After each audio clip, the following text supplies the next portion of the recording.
a reflexionar con ustedes sobre cómo podríamos considerar a la Iglesia como una realidad carismática y ministerial. Como parte de esta serie de reflexiones sobre lo que nos hace una Iglesia verdaderamente sinodal, una en la que se entiende que todos los bautizados contribuyen de manera significativa a la misión de la Iglesia. Para empezar, es importante reflexionar sobre el significado de esas dos grandes palabras, carismática y ministerial. Entonces, ¿qué es una iglesia carismática? La iglesia, o el término carismático, describe a la iglesia como una comunidad de aquellos que han recibido una variedad de carismas o dones espirituales para la edificación de la iglesia y el cumplimiento de su misión. Como el pueblo de Dios reunido, la Iglesia ha sido dotada de una rica variedad de carismas derramados por el Espíritu Santo. Como escribe Pablo en su carta a los Romanos, los miembros de la Iglesia que forman un solo cuerpo en Cristo, no todos tienen la misma función. Tenemos diferentes dones de acuerdo a la gracia dada a cada uno de nosotros. Algunos tienen el don de profetizar, otros han recibido dones de servicio, enseñanza, aliento, generosidad, liderazgo y misericordia. Todos estos dones son diferentes maneras de mostrar el amor de Dios en acción. En su carta a los Corintios, Pablo escribe que hay diferentes tipos de dones, pero el mismo Espíritu los distribuye. Hay diferentes tipos de servicio, pero el Señor es el mismo. Hay diferentes tipos de trabajo, pero en todos ellos y en cada uno el mismo Dios está obrando. Y todos estos dones y carismas son para el bien común.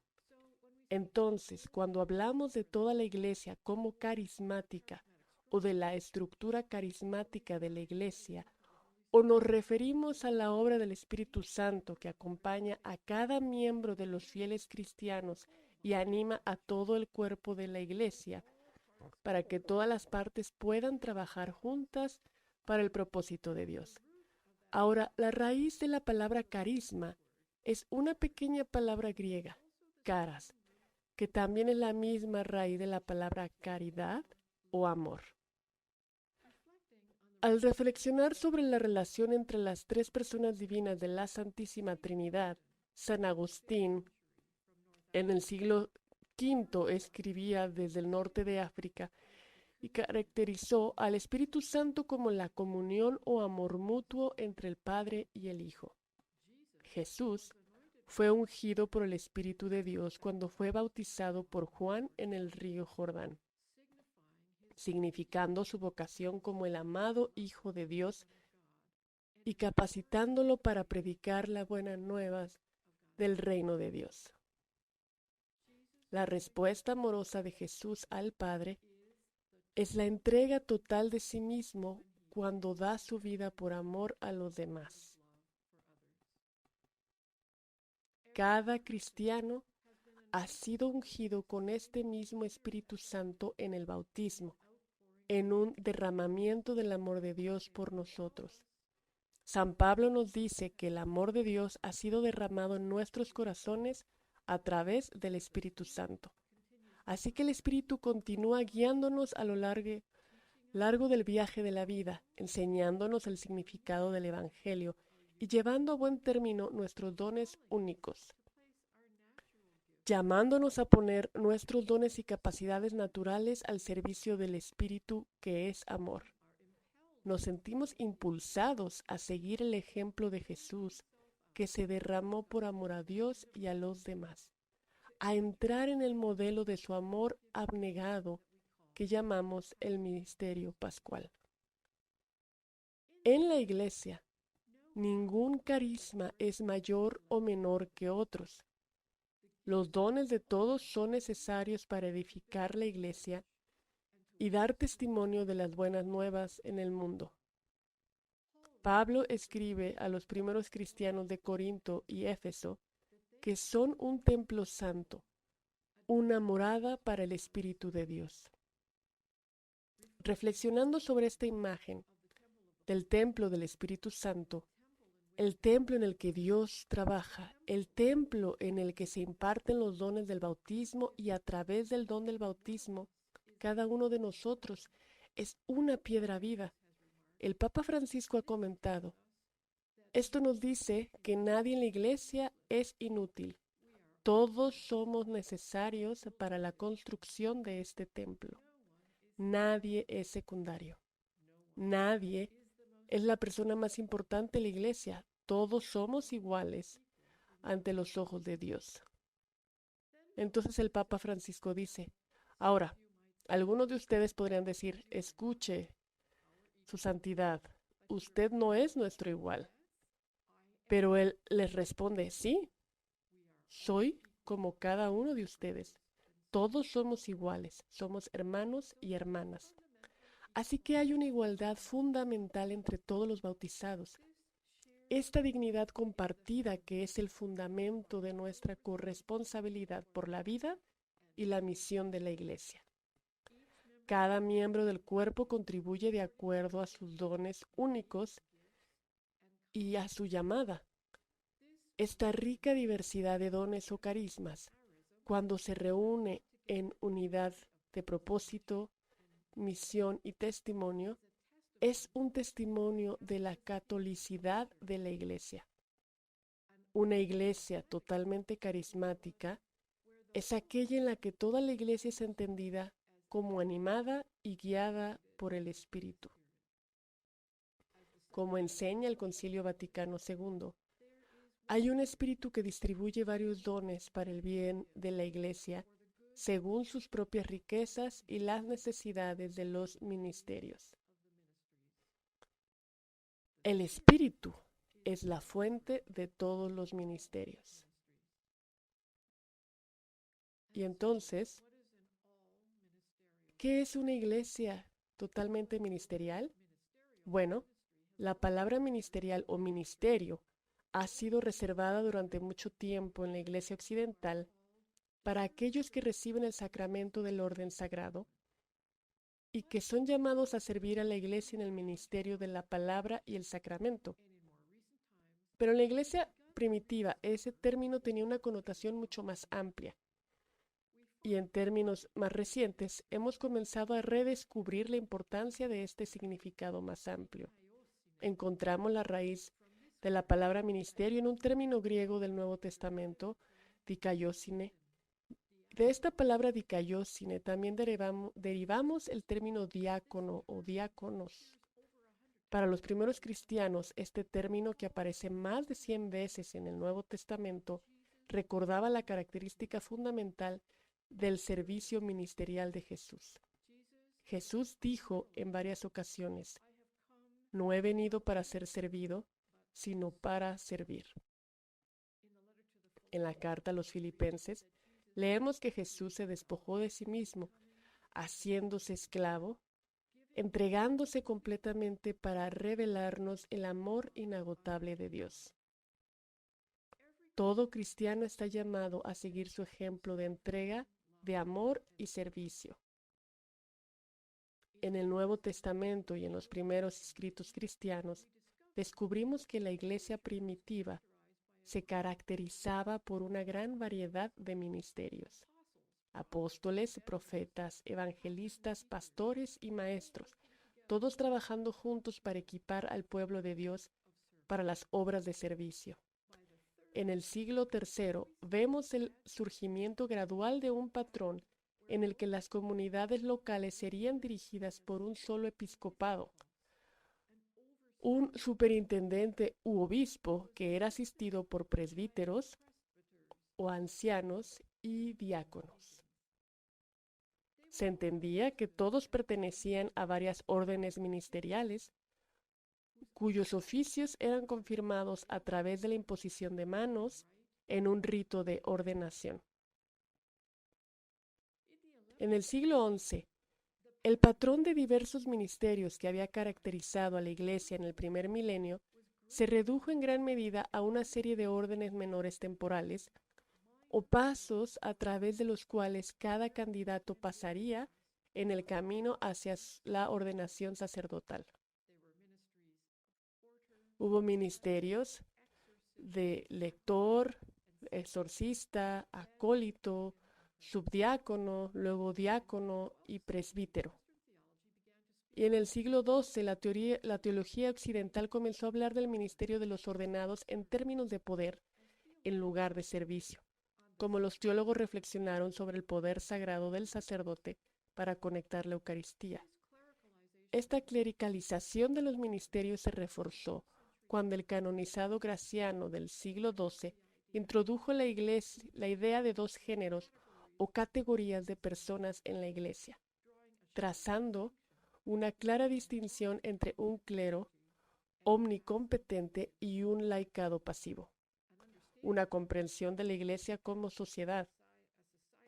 Una sociedad de personas desiguales fue entonces dominante en las teologías occidentales del ministerio y la ley eclesiástica hasta principios del siglo XX.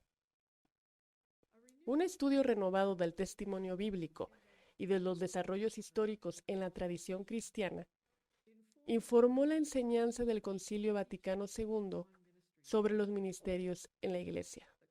El concilio buscó recuperar la comprensión de la Iglesia como el pueblo de Dios, todos los cuales comparten la misma dignidad en virtud del bautismo y todos los cuales deben ser protagonistas en la misión de la Iglesia a través del servicio de entrega de sí mismos.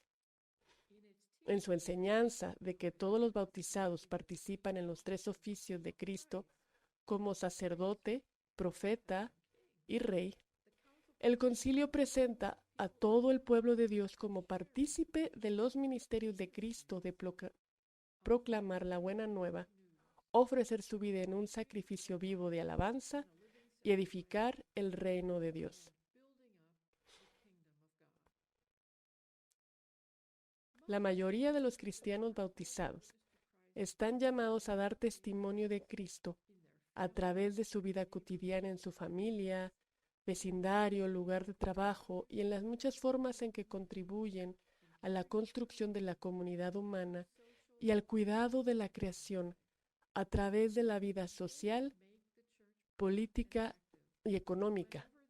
Hacen que la Iglesia esté presente y activa cada vez que buscan el bien de los demás, en donde quiera que Dios los haya colocado. Esta participación en la misión de Jesús, como el Papa Francisco ha señalado a menudo, es la fuente de nuestra alegría. Es el corazón de nuestra identidad como seguidores de Jesús. Es lo que nos hace un pueblo. Cuando entendemos esto, dice, a nuestro alrededor empezamos a ver enfermeras con alma, maestros con alma, políticos con alma, personas que en el fondo han elegido estar con y para los demás.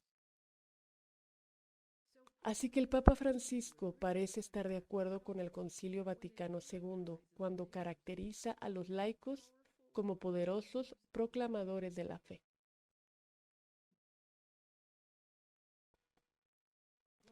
Mientras que la mayoría de los fieles laicos usarán sus dones para llevar a cabo el reino de Dios en asuntos seculares, el Vaticano II enseña que algunos están llamados a llevar a cabo ciertos oficios eclesiásticos con un objetivo espiritual. Colaboran con sus pastores, así como Pablo fue ayudado por muchos colaboradores, hombres y mujeres, que se entregaron al servicio del Evangelio, trabajando duro en el Señor. Hoy en día, laicos y laicas son nombrados para nuevas formas de ministerio pastoral público. El concilio insta a los pastores a reconocer los ministerios y carismas de los laicos y sus muchas e importantes contribuciones a la Iglesia. La vida de los religiosos y religiosas, su dedicación a la oración y al servicio, también pertenece a la estructura carismática de la Iglesia. Por sus votos de pobreza, castidad evangélica y obediencia, son un signo radical de vocación cristiana y contribuyen de diversas maneras a los ministerios y a la misión de toda la Iglesia. Las diversas formas de vida religiosa atestiguan a la multiplicidad de carismas que intervienen en la edificación de la Iglesia y su testimonio. desde aquellos que se comprometieron en los ministerios de educación, o en el cuidado de los pobres y los enfermos, o en el trabajo por la justicia social, hasta formas más contemplativas de vida común o solitaria. Los carismas de cada comunidad responden a un conjunto de necesidades identificadas por sus fundadores que estaban en sintonía con las necesidades de la Iglesia y del mundo. Otros han sido llamados de entre los bautizados para servir como ministros ordenados, obispos, presbíteros y diáconos. Son testigos oficiales de Cristo que presiden y sirven al pueblo de Dios en cada lugar. La enseñanza del Vaticano II subraya que el ministerio de los ordenados es ante todo un servicio a la comunidad. El término medieval de poder sagrado se usa con moderación en su discusión de las responsabilidades de los sacerdotes y obispos. El concilio afirma que participan en los ministerios de Cristo de una manera que difiere de los laicos.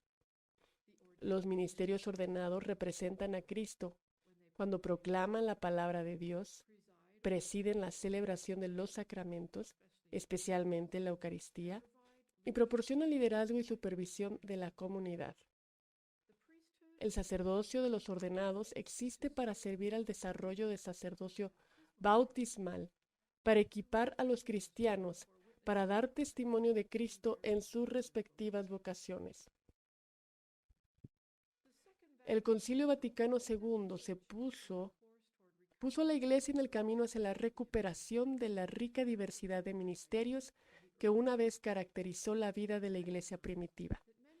Reconoció que muchos hombres estaban llevando a cabo eficazmente el ministerio del oficio de diácono y animó a los obispos a ordenarlos, restaurando así el oficio permanente del diaconado a la estructura ministerial de la Iglesia local. Después del concilio, el Papa Pablo VI abolió las órdenes menores y abrió el camino para que los laicos sirvieran en los ministerios instituidos del lector y acólito. El Papa Francisco ha reconocido que las mujeres sirven eficazmente en estos ministerios y ha añadido el ministerio de catequista instituido. En estos últimos 60 años también hemos sido testigos del surgimiento de una gran cantidad de nuevos ministerios eclesiales laicos. Esta rica diversidad de ministerios es una obra del Espíritu Santo que continúa avivando nuevos carismas y formas de ministerio para equipar a la Iglesia para la misión. Encontramos una de las primeras imágenes de la sinodalidad en el capítulo 6 de los Hechos de los Apóstoles. Los 12 apóstoles reunieron a toda la comunidad de discípulos para tomar consejo. Cuando vieron que se descuidaban las necesidades de algunos en la distribución diaria de alimentos.